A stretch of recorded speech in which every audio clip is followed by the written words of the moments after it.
이 희망의 문학을 우리가 한번 제대로 찾아갈 수 있어야 되겠다.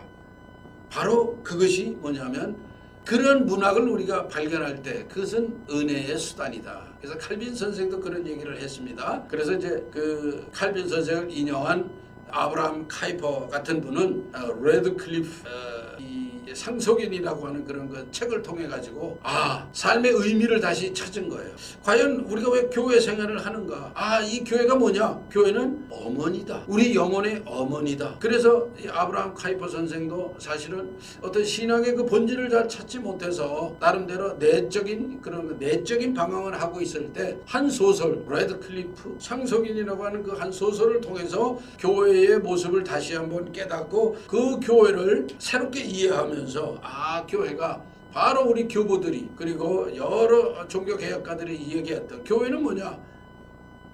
어머니 교회. 성도들에게 말씀의 젖을 주고 말씀으로 양육하고 성장시키는 어머니와 같은 것이 교회다. 라는 그런 그 깨달음을 통해서 이제 신앙이 정립이 되었습니다. 그 현대의 그 기독교 문의학자인 라이켄 선생도 역시 상상력에 대해서 아주 깊은 연구를 했어요. 이분도 같은 의견입니다. 상상력은 뭐냐? 문학이 존재하는 인간의 어떤 삶이 존재하게 하는 하나의 귀중한 요소이며 그 상상력은 역시 우리의 믿음의 선진들이 이야기했던 은혜의 수단이다. 이것을 잊지 않고 이것을 찾아낼 때 문학은 더 아름답고 더 고양되고 더 우리의 삶을 값지게 살지게 하는 그러한 이야기들, 그것을 찾아내는 은혜의 수단이 문학이다. 이렇게 얘기를 합니다. 그건 뭐냐?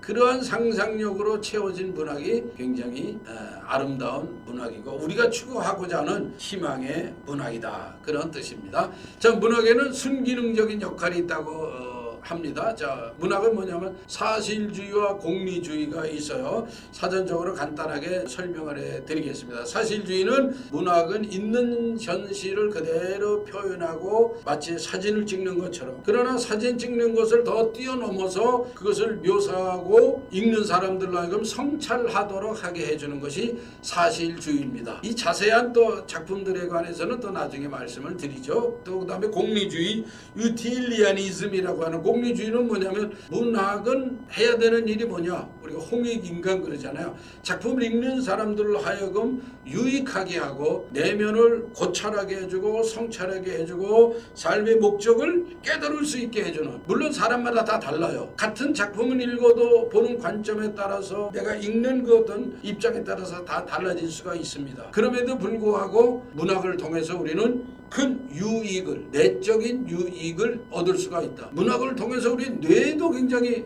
활발해지죠. 그러니까 뇌 훈련을 시키려면 좋은 책을 많이 읽을 때 뇌도 훈련이 됩니다. 그걸 뛰어넘어서 공리주의란 건 뭐냐? 인간의 삶을 더욱더 유익되게 하고 우리가 혼자만 살아가는 게 아니죠. 하나의 공동체, 집단이 살아가고 사회가 잘 아름다운 가치관으로 유지가 될 수 있게 해주는 것이 바로 문학의 기능이다. 여러분들이 장발장이라고 하는 그런 소설을 아시지만 그 장발장이라고 하는 그 소설을 통해서 많은 사람들이 과연 그 시대는 어떠했는가? 그리고 그 시대의 법제도는 어떠했는가? 그 시대의 종교는 어떠했는가? 그 시대의 말하자면 검사의 역할은 어떠했는가? 그 시대의 장발장이라고 하는 한 인간의 모습은 어떠했는가? 이거를 이제 읽으면서 거기에서 우리가 한 개인들, 그 다음에 불란서 혁명, 그 다음에 그 혁명의 배경, 그 다음에 그 혁명을 통한 그 사회의 모습, 그 속에 있는 장발장의 모습을 통해서 우리는 정말 아름다운 삶의 모습들, 물론 굉장히 정말 비참한 그런 삶 속에서 그렇게 한 시장으로까지 변화되는 모습을 보게 됩니다만, 이것이 뭐냐? 문학을 통한 인간의 공동체의 유익, 그게 공리주의다. 모든 문학에는 이러한 가치가 있다는 얘기. 예를 들면 노벨 문학상 그러지 않습니까? 그럼 노벨 문학상이 선정이 될 그 기준은 뭘까요? 공리주의가 기준이죠. 그러니까 인류의 정신에, 인류의 내면에 어떠한 아주 지대한 어떤 목표를 향해서 인류가 함께 갈 수 있는 가치를 제공해주는 문학이다. 이것이 이제 공통적인 기준이 됩니다. 자, 이상주의와 현실 참여라고 하는 거죠.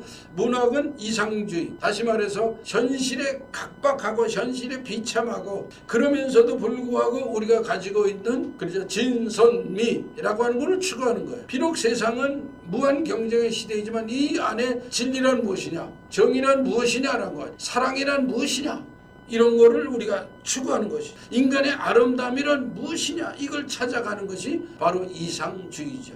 이 이상주의라고 하는 아이디어, 이데아 세계라고 하는 이거를 우리가 포기한다면 인간은 그저 약육강식의 세계, 정말로 늑대를 향해서 싸우는, 이리가 이리에 대해서 투쟁하는 이러한 어떤 그 무한 투쟁의 살벌한 경쟁 사회가 우리 사회일 것이다. 야만적 사회일 것이다. 그러나 우리에게는 뭐가 있습니까? 하나님께서 우리에게 주신 아름다운 구원의 소망이 있잖아요. 다르게 얘기를 하자면 이것이 우리 인류 역사 속에 이상주의로 표현이 될 수가 있겠죠. 물론 우리가 기독교적인 이상과 세속적인 이상은 다른 겁니다. 이것도 구분하는 것도 우리가 또 하겠습니다만, 그러나 우리에게 인류의 이상주의를 찾아가는 것이 바로 문학이 해오는 귀중한 일이다. 자, 그 다음에 현실 참여. 그러면은 우리가 현실을 변화시키고 변혁할 수 있는, 이걸 이제 영어로 읽자면 뭐 인게이지먼트라고 하지만, 문학은 뭐냐? 현실을 변혁시키는 것이다. 현실을 바꾸려고 하는 노력이 없는 문학이라면 그 이상은 그냥 허공에 떠 있는 문학이다는 거죠. 그래서 예를 들자면 우리가 절대 그 아름다움을 추구한다 그래가지고 유미주의라는 것이 있어요. 근데 이 유미주의라고 하는 것은 뭡니까? 아름다움을 위한 아름다움으로 갈 수 있는 위험성이 있다는 거죠. 그래서 현실 참여의 문학은 굉장히 귀한 겁니다. 뭐 우리나라에서도 있었고, 뭐 70년, 80년대에 있었던 소위 민주화 시대에 있었던 많은 문학들이 이런 현실 참여의 문학이에요. 미국의 흑인의 자유인권 운동에 있었던 많은 문학들도 현실 참여의 문학이에요. 뭐 유럽에서도 장발장 같은 것도 일종의 현실 참여의 문학이라고 할 수가 있겠죠. 남미에 있었던 그런 그 자본주의로부터 종속을 끊어내자, 그래서 나타났던 많은 어떤 해방을, 자유를 추구했던 문학도 역시 현실 참여의 문학이다라고 얘기를 해야 되겠습니다. 자, 이제 문학의 정말 순수한 기능 중에 하나인 휴머니즘, 인간 존재에 대한 본원적인 질문, 이것을 우리가 하지 않으면 안 된다. 그리고 문학이 바로 이러한 것들을 추구해 왔을 때 그것은 문학의 순기능이며, 그거를 통해서 정말 문학은 우리 사회에, 그리고 기독교적인 그런 그 가치관을 통해서 탄생한 그 문학은 정말로 우리의 사회를 아름답게 이끌어 나가고 아름답게 건설해 나가는 귀한 문학이 될 수 있다. 이것이 희망의 문학으로 가는 길이다 라는 것을 말씀을 드리면서 또 뵙도록 하겠습니다.